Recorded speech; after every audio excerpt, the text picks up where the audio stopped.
Assalamualaikum warahmatullahi wabarakatuh. Kali ini aku akan membacakan kisah tentang Al-Habib Husain bin Abu Bakar Al-Aidrus, atau lebih familiar dengan sebutan Habib Luar Batang. Beliau adalah pendiri Masjid Jami Keramat Luar Batang yang terletak di Kelurahan Penjaringan, Jakarta Utara, yang merupakan salah satu cagar budaya di Jakarta. Nama Habib Luar Batang sebenarnya memiliki kisah tersendiri. Ketika Habib Husain wafat, jenazah beliau rencananya akan dikubur di sekitaran Tanah Abang, Jakarta Pusat. Sebagaimana layaknya prosesi pemakaman, jenazah Habib Husain pun diusung dengan kurung batang atau keranda mayat. Ternyata sesampainya di pemakaman, jenazah Habib Husain tidak ada dalam kurung batang. Atau jenazah Habib Husain keluar dari kurung batang dan kembali berada di tempat tinggal semula. Para pengantar jenazah mencoba kembali mengusung jenazah Habib Husain ke pemakaman yang dimaksud, namun apa yang terjadi, jenazah Habib Husain tetap saja keluar dan kembali ke tempat tinggal semula. Akhirnya para pengantar jenazah memahami dan bersepakat untuk memakamkan jenazah Habib Husain di tempat yang merupakan tempat tinggalnya sendiri.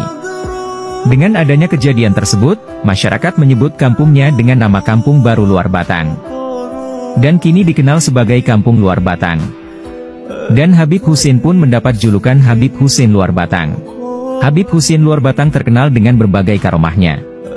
Dengan kita berziarah, dan mendengarkan kisah-kisah karomah dari Habib Husain Luar Batang, atau kisah karomah para wali, para sunan dan kiai-kiai sepuh lainnya, insya Allah bisa menjadi sarana untuk meningkatkan keimanan kita kepada Allah Subhanahu wa Ta'ala. Dan berikut ini adalah sedikit kisah dan karomah dari Habib Husain Luar Batang. Dikisahkan, konon pada waktu itu banyak masyarakat yang datang untuk belajar agama Islam di rumah Habib Husain.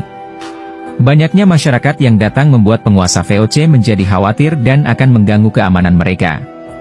Akhirnya Habib Husain beserta beberapa pengikut utamanya ditangkap dan dimasukkan ke penjara Glodok. Dalam tahanan, Habib Husain ditempatkan dalam kamar terpisah dengan para pengikutnya. Dan beliau ditempatkan di ruangan yang sempit. Sedangkan para pengikutnya ditempatkan di ruangan yang besar bersama tahanan yang lain. Disinilah banyak orang yang menyaksikan karomah dari Habib Husain. Termasuk tentara VOC dan para sipir penjara dibuat terheran-heran. Karena di tengah malam atau di waktu subuh, mereka melihat Habib Husain memimpin sholat jamaah bersama-sama para pengikutnya di ruangan penjara yang besar. Akan tetapi anehnya dalam waktu yang bersamaan pula, polisi dan sipir penjara juga melihat Habib Husain tidur nyenyak di kamar ruangan yang sempit itu, dalam keadaan tetap terkunci. Kejadian tersebut berkembang menjadi buah bibir di kalangan pemerintahan VOC.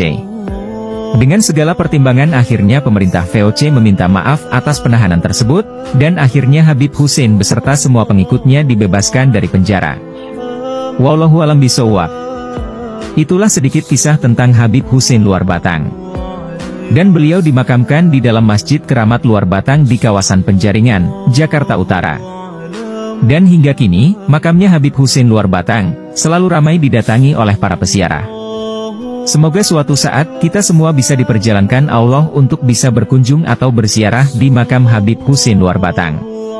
Karena menurut Syekh An-Nawawi Al-Bantani, hikmah berziarah itu ada 4, yaitu 1. Untuk mengingat mati dan akhirat. 2. Untuk mendoakan ahli kubur. 3. Untuk mendapatkan keberkahan.